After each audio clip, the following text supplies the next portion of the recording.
Okay, lastly Ma'am Shan, regarding naman dito sa yung naganap na online threat lagi sa dalawa natin na mga school dito. So Yes. after that Ma'am Shan, ano ang mandate ng local government sa DepEd? Yes, nagkasama siya actually sa napagmitingan ng DepEd with City Mayor and local school board. And of course kasama doon na paigtingin ang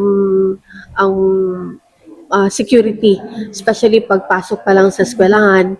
And in some institutions, may mga eskwelahan na alam ko na they require their students to bring their mga gamit in transparent na mga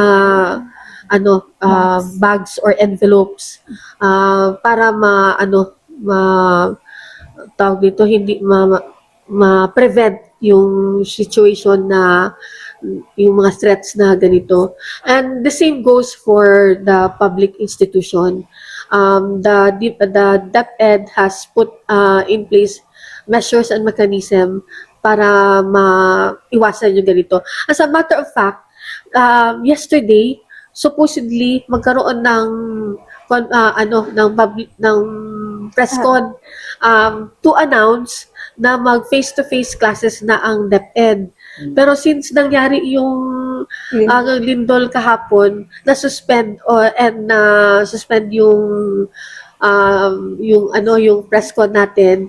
And then Mayor and the DepEd will again meet hopefully within this week para pag-usapan ulit kung ano na naman ang gawain natin. Okay, Ma'am Shan, may mga kagamitan ba na ginamandate ang local government sa DepEd like mga electronic scanner or like metal detector para maano natin yung mga student kung may mga dala ba sila ng mga... I think that's one of the pinag-usapan sa local school board since meron naman tayong budget no sa local school board.